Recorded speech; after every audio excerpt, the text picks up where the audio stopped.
हसनपुर गांव में रोहन अपने माता पिता के साथ रहा करता था। रोहन का एक बड़ा भाई भी था, सोहन, जिसकी शादी हो गई थी। सोहन को 5 साल का एक छोटा सा बेटा था।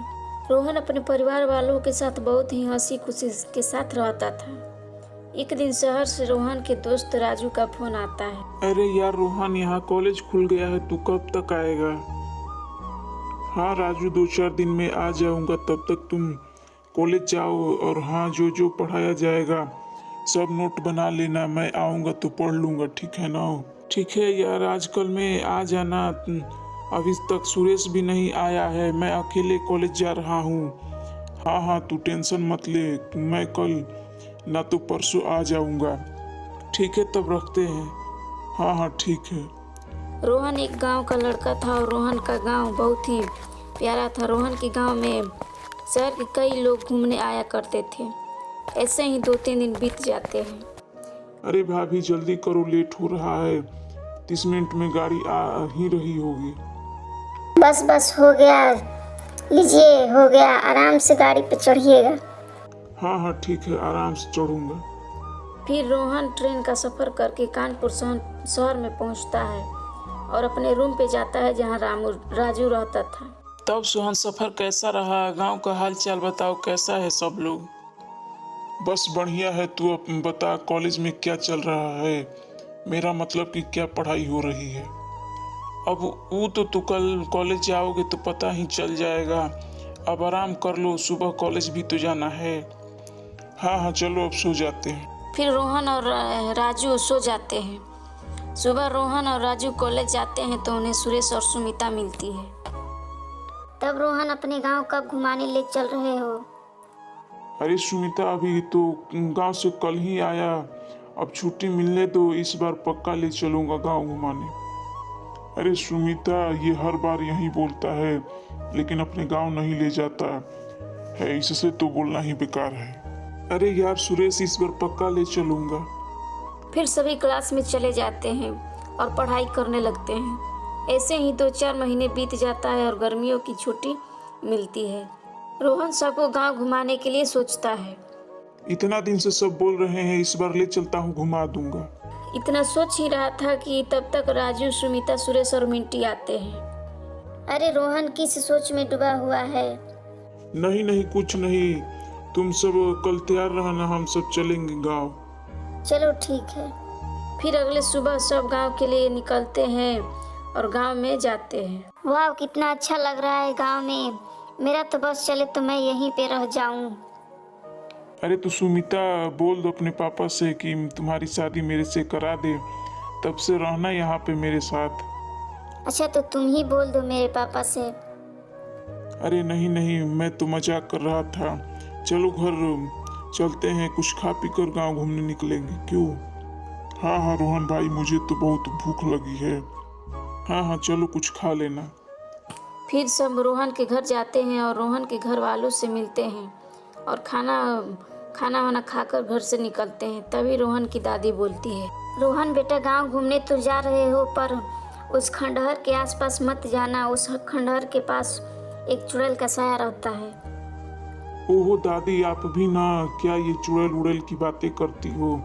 ये चुड़ैल उड़ैल जैसा कुछ नहीं होता है। मैं बोल रही हूँ ना कि उस खंडहर के पास मत जाना, तो मत जाना, ठीक है? हाँ हाँ ठीक है, नहीं जाऊंगा। फिर सब गांव घूमने के लिए घर से निकलते हैं। गांव से निकलकर गांव के जंगल से होते हुए घूमते घूमते एक खंडहर के पास पहुंच जाते हैं।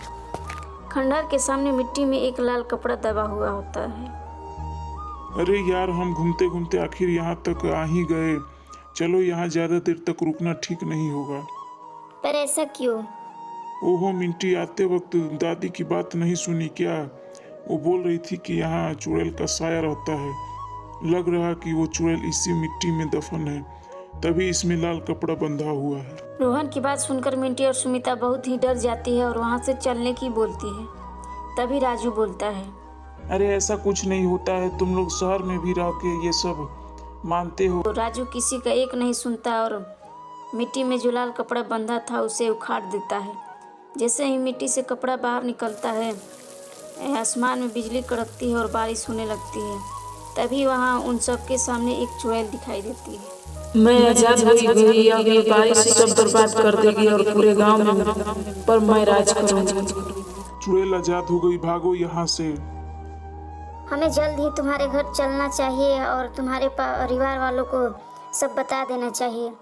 सभी वहाँ से भागते भागते गांव में आते हैं तो गांव में पहले से ही हड़कंप मचा होता है।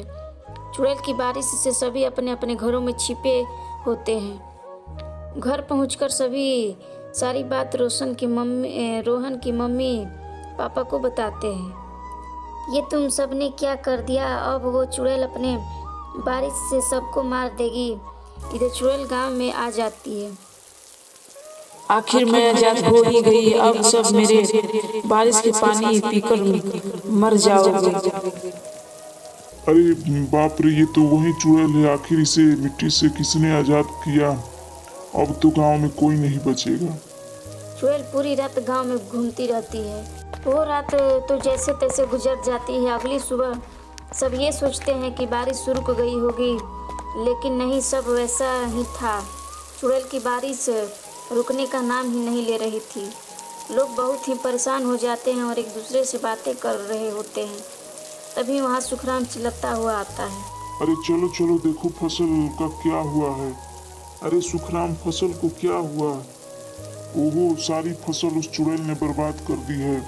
कल रात से ही चुड़ैल की बारिश रुक ही नहीं रही है और चुड़ैल खेतों में ही घूम रही है। गांव वाले बहुत ही परेशान हो जाते हैं।